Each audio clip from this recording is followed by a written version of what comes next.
सुबह जागने के बाद 20 मिनट के अंदर स्वाभाविक रूप से अगर आंतें खुद को पूरी तरह से खाली नहीं करती हैं, तो यानी कि आप बीमार हैं या आप शारीरिक और मानसिक रूप से जल्द ही बीमार होने वाले हैं। महीने में एक बार सभी को पूर्ण शुद्धिकरण से गुजरना चाहिए। इसके बिना योग में वे कभी नहीं मानते कि स्वास्थ्य होगा। जब हम बच्चे होते हैं तो हमारे घरों में ये एक रस्म होती है। हर महीने आपको गर्म अरंडी का तेल पीना है और आप शुद्ध और शुद्ध और शुद्ध करते हैं।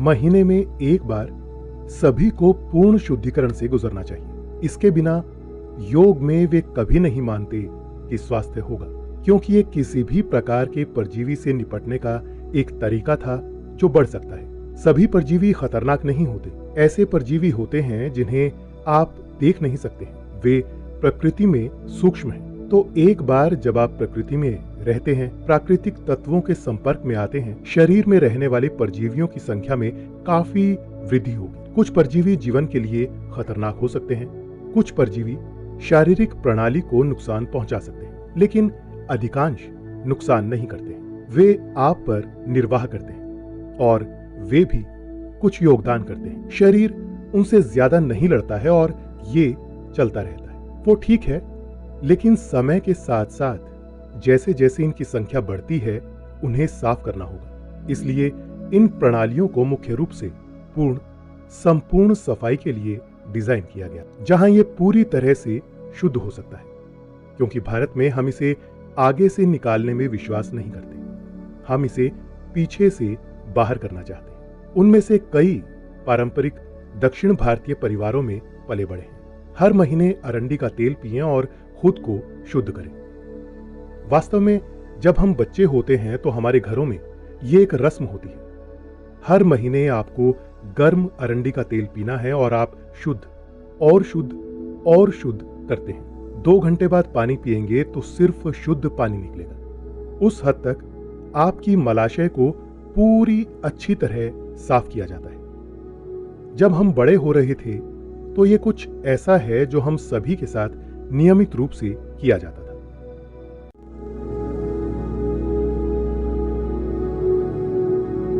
क्या आप जानते हैं कि शरीर में जो भी सफाई की प्रक्रियाएं होती हैं, चाहे आपकी आंतों की सफाई हो या मूत्राशय का खाली होना या फिर सांस छोड़ना, पसीना, ये सब अलग तरीके हैं जिनसे शरीर खुद को साफ करने की कोशिश कर रहा है। इन सभी चीजों में सब लोगों के शरीर की काबिलियत अलग अलग होती है। अगर आपका स्वास्थ्य अच्छा है, अगर आपकी सेहत बिल्कुल बढ़िया है और अगर आप सही तरह का खाना खा रहे हैं, तो जब आप मल त्यागते हैं तब आपकी बड़ी आंत में कुछ भी, एक तिनका भी नहीं रहना चाहिए, सब कुछ निकल जाना चाहिए। योग विज्ञान में यह बहुत ज्यादा महत्वपूर्ण है, बड़ी आंत का साफ होना, वरना उसका असर आपके दिमाग पर होगा। योग विज्ञान की जीवन की समझ के अनुसार सुबह जागने के बाद 20 मिनट के अंदर स्वाभाविक रूप से अगर आंतें खुद को पूरी तरह से खाली नहीं करती हैं, that means you're in ill health or you're heading there quickly. तो यानी कि आप बीमार हैं या आप शारीरिक और मानसिक रूप से जल्द ही बीमार होने वाले हैं। इन दोनों में से कोई भी जो आप में ज्यादा कमजोर है वो पहले खराब होगा। अगर आप आयुर्वेदिक डॉक्टर के पास जाते हैं तो आपकी जो भी समस्या हो, सबसे पहले वो आपकी आंत साफ करेगा, क्योंकि बड़ी आंत को साफ रखना बहुत जरूरी है। वाकई आपका कोलन या बड़ी आंत का साफ न होना और मानसिक गड़बड़ी, ये दोनों चीजें सीधी जुड़ी हुई हैं।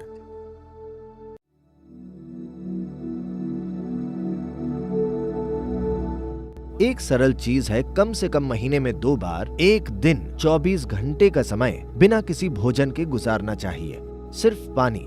ये यहाँ मौजूद हमारे ब्रह्मचारी और यहाँ कई दूसरे लोग हर एकादशी के दिन ऐसा कर रहे हैं। ऐसा करने के लिए वो दिन सबसे अच्छा भी है। और 24 घंटे मतलब आज शाम को आप खाते हैं और अगला भोजन अगले दिन शाम को लेते हैं और सिर्फ पानी पीते हैं। अगर आप शुरू में बहुत थका हुआ महसूस करते हैं तो कुछ समय बाद ये ठीक हो जाएगा। अगर आप पर्याप्त साधना करते हैं तो ये एक समस्या नहीं होगी।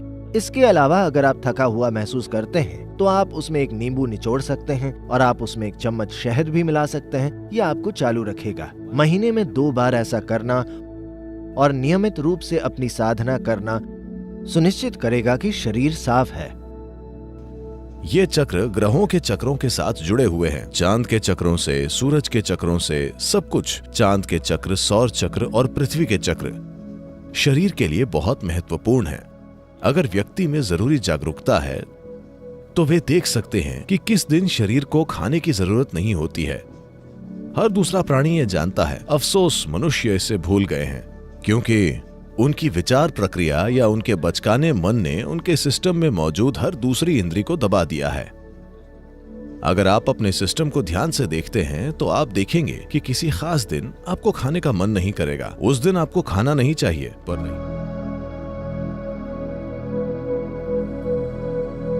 आइए जानते हैं कि नीम आपके सिस्टम में क्या करता है। इसका एक प्रभाव एकदम नजर आता है, वो है आपके आहार के ट्रैक्ट को साफ रखना। साफ रखने से हमारा मतलब है, ये एक जगह है, ये पूरी पाचन प्रक्रिया में एक ऐसी जगह है जहां जीवन के दूसरे रूप सबसे अधिक मात्रा में है। इस एलिमेंट्री ट्रैक्ट के भीतर सूक्ष्म जीव बहुत ज्यादा होते हैं। उनमें से कई हमारी मदद करते हैं। हम उनकी वजह से जिंदा हैं और उनकी वजह से भोजन पचा पाते हैं। शरीर में बहुत से कार्य उनके कारण होते हैं, पर फिर भी कई ऐसे जीव हैं जो हमें नुकसान पहुंचाते हैं। नीम की खास बात यह है, खासकर जब इसे हल्दी के साथ लिया जाए, अगर ये दो चीजें एक साथ ली जाएं, तो मोटे तौर पर वो चीजें जो शरीर के लिए जरूरी नहीं हैं, वो चीजें जो शरीर को नुकसान पहुंचा सकती हैं, किसी भी तरह के कीटाणु नष्ट हो जाते हैं। एक स्वच्छ मलाशय सेहत के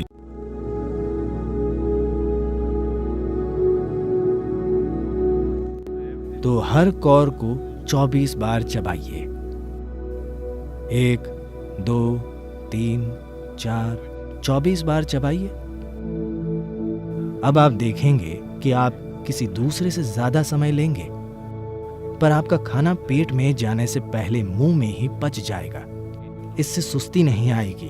अगर आप अपना भोजन पर्याप्त चबाते हैं तो आप देखेंगे कि ये खाने से आलस नहीं पैदा होगा। अगर इसे मुंह में चबाया जाए तो आप सुबह 3:30 पर उठ जाएंगे, और रहने का ये सही तरीका है। अगर पेट खाली है तो इसका मतलब ये नहीं कि कुछ खाना ही है। आप बस पानी पीजिए और आप सतर्क रहेंगे। आप बहुत ऊर्जावान रहेंगे। आपका वजन कम नहीं होगा, क्योंकि आपका सिस्टम उस भोजन का इस्तेमाल करना सीख लेगा जिसे आपने अच्छे से खाया है, न कि उसे बर्बाद करेगा।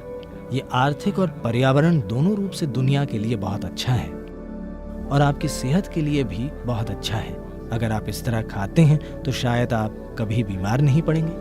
तो 24 कौर भोजन को आपको 24 बार चबाना चाहिए, हर कौर को पूरी तरह। इससे पहले कि आप इसे निगलें, इसे पेस्ट जैसा हो जाना चाहिए। आप देखेंगे कि आपको इसका बहुत फायदा होगा।